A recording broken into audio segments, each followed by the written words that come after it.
recordar que si bien el Perú, por su constitución política, que este año cumple 30 años, es un país unitario, hace más de 2 décadas se dieron atribuciones a los gobiernos regionales, se descentralizó los presupuestos, se le traspasó la educación, la salud. En este caso, ¿cómo se entiende que se critica al centralismo de Lima cuando los gobiernos regionales no saben administrar o generan hechos de corrupción? ¿Cuántos exgobernadores regionales están detenidos o estuvieron, como Gregorio Santo de Cajamarca, César Álvarez en Ancash, y la lista lamentablemente sigue? ¿Cómo se explica esto? Bueno, lamentablemente la descentralización y regionalización que se inició en el 2002, como bien señalas, hace 20 años, no ha tenido los éxitos que esperábamos todos. Era una forma de acercar el Estado a los ciudadanos. Ellos tienen el presupuesto que anualmente se ha ido incrementando, en especial en esas zonas donde hay explotación minera con los canon, sobrecanon y las regalías. Y como bien señalas, la gran cantidad de gobernadores ha caído en corrupción. Una buena cantidad, casi el 40% del presupuesto lo devuelven al gobierno central porque no los terminan de utilizar y lo poco que utilizan lo utilizan mal. Entonces, gran parte de la culpa de lo que hoy estamos sufriendo también es de la baja calidad de gestión de los gobernadores y la alta corrupción. ¿Y por qué Hubiera la sido prensa al no revés. fiscaliza? Porque a veces ¿Cómo? veo, ¿por qué la prensa peruana en líneas generales no fiscaliza a los gobiernos regionales? Veo que a veces se ocupan si una congresista hace TikTok en el Congreso, lo que a mí me parece mal, pero bueno, esto es algo menor con respecto a los temas relacionados con la administración de los dineros públicos. ¿Por qué esta falta de fiscalización de la prensa, de la gran prensa limeña sobre todo? Bueno, yo te voy a hablar de la región. Creo que la región es algo normal utilizar al Congreso como piñata, echándole la culpa y todo, pero los congresistas en mi país no son los que ejecutan los presupuestos. Así es. Se señala que el Congreso no hace leyes para el pueblo, lo que más le sobra al Perú son leyes, lo que no hay es calidad de los que cumplen con la ley. Y nosotros en este Congreso hemos dado muchas leyes en beneficio en particular de los sectores de educación y salud. Sin embargo, eso hemos cometido el grave error de no haberlo difundido con oportunidad. Entonces, solamente, como bien señala, se critica a una persona, pero se generaliza, se dice el Congreso. Ese es el problema que tienen todos los congresos. Los congresos tienen baja aprobación porque basta el mal comportamiento individual o de una bancada para generalizar y entonces por echarle la culpa de todas las incompetencias al Congreso y la incompetencia lo tienen los que ejecutan el O presupuesto, incluso gobiernos se dice locales. que los congresistas ganan fortuna cuando los peruanos que más ganan son los cónsules y los embajadores. Ustedes ganan 15.000 soles y un cónsul embajador gana promedio 15.000 dólares. Hay una gran diferencia. Hay una gran diferencia. Yo creo que lo que ganan los congresistas, si tú lo ves con los congresistas que ganan en otros países, por no decir el tuyo, nosotros ganaríamos una propina, ¿no? Argentina y Chile, por supuesto, los congresos son mucho más económicamente mejor remunerados, pero eso no tiene nada que ver. Lo que tiene que ver es que si se generaliza, estás debilitando la democracia. Entonces hay medios, hay informadores que debilitan la democracia. En vez de fortalecer la democracia, debilitamos la democracia. Y eso es lo que vemos ahora con un pedido de adelanto de elecciones ya mismo cuando tienes tú un estallido social, que es muy diferente a un conflicto social. El estallido social ya tiene objetivos que no son sociales sino políticos y tienes una violencia en medio. En el semanario Hildebrand en sus 13, que salió en el día de ayer, ponen fotografías de diferentes peruanos presidenciables. Entre ellos estás tú, y también hay un hombre muy honorable de la sociedad civil, no es militar, que es Manuel Merino de Lama, que fue el presidente del Congreso que tuvo la valentía, la hidalguía de vacar al incapaz de Martín Vizcarra. ¿Qué opinas de Manuel Merino, que incluso apoyaron el mismo gobierno del presidente Toledo? Bueno, yo creo que él tomó una decisión acelerada por los acontecimientos violentos que se presentaron. No tuvo un gabinete de calidad y de peso que lo apoyara.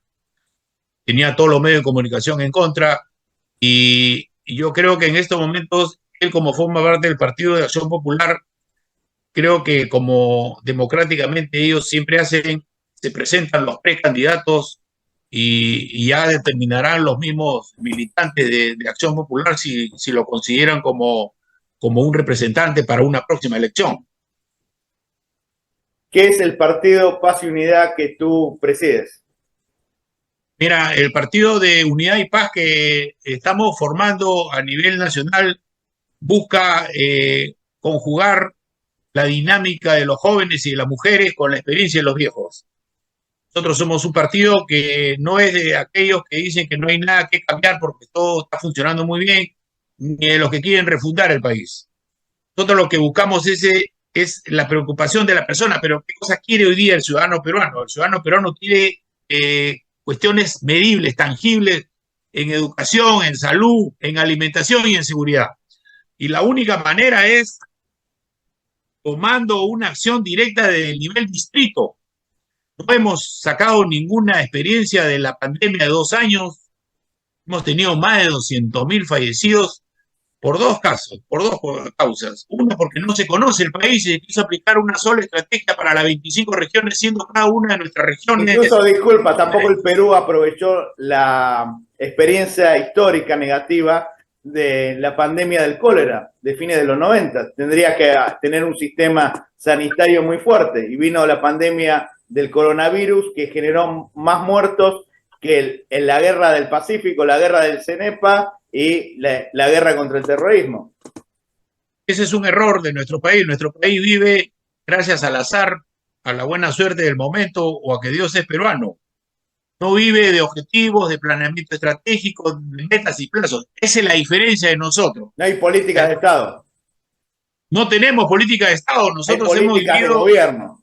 Menos, hemos vivido al ritmo de la buena suerte, que te toque un buen gobernante durante 5 años que empieza todo de cero porque no le gusta nada de lo que dejó el anterior. Entonces, nosotros planteamos esa diferencia. Y eso es lo que te digo, la experiencia de los viejos está en que conocemos el país.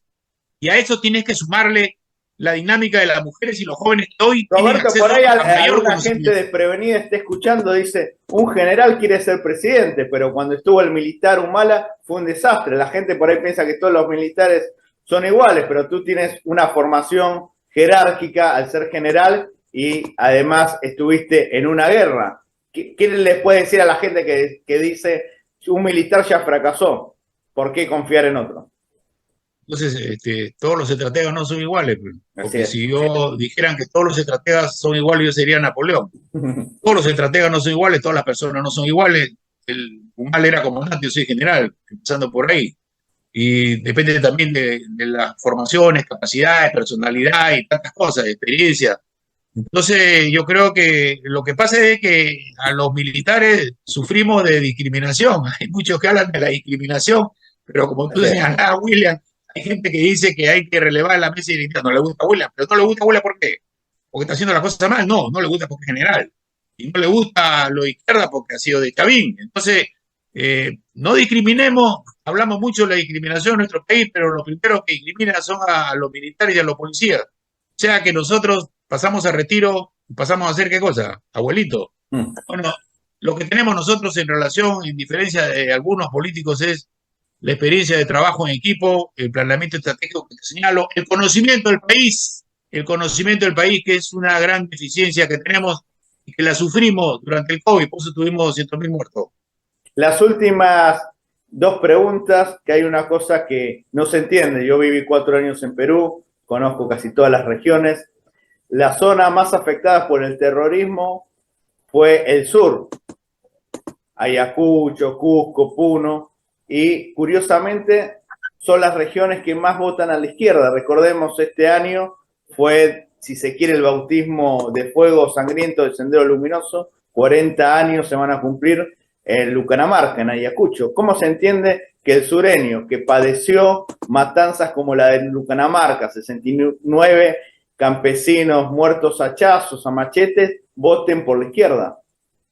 Mira, Efectivamente, tenemos esa región central de nuestro país, Ayacucho, Apurímac, Junín, parte del Cusco, que fue la más golpeada por Sendero Luminoso. Nosotros lo que sucede es que recién nos estamos dando cuenta porque los civiles nunca lo tuvieron así para no darle pues las ventajas a la Fuerza Armada, en particular al Ejército. Derrotamos militarmente a Sendero Luminoso. Entonces lo sacamos de toda esa zona que hoy se conoce como Brae. Y Roberto, derrotaron militarmente en democracia, en los gobiernos de Belaúnde, de García y de Fujimori, porque en otros países se derrotó el terrorismo en gobiernos militares. En cambio, en el Perú tiene esta particularidad, bajo la ley. Esa es una gran observación que tú haces, efectivamente, en gobiernos democráticos donde los presidentes, los congresistas y todo abdicaron de sus funciones. Presidentes buenos o malos, pero elegidos por el pueblo. Tanto Belaúnde, Alan o Fujimori, uno puede después analizar cómo fue su periodo, pero fueron electos por el pueblo. Esto es la gran ventaja. Y fíjate, hubo la victoria militar que no se consolidó, como decimos los militares, en esa zona que hoy se conoce como Brae. A la hora que tú sacas a Sendero ahí, tiene que ver la presencia política, social y económica del Estado. Y no se hizo. Y ese espacio, ese mismo espacio, ha sido hoy topado por el narcotráfico. Hoy día tenemos en esa misma zona el narcotráfico que le llamamos narcoterrorismo porque emplean procedimientos terroristas para su trabajo de narcotráfico. O sea, entonces, como se dice popularmente, los espacios que uno no ocupa, los ocupan otros. Si no hay presencia de la policía, de los militares, lo ocupa la gente de mal vivir. Claro, porque al parecer el último gobierno lo hizo a propósito, dejó en toda la libertad el trabajo del narcotráfico en el Brae y de la minería ilegal en Madre de Dios, frontera con Bolivia. De tal manera que hoy estamos sufriendo la violencia financiada por el crimen organizado.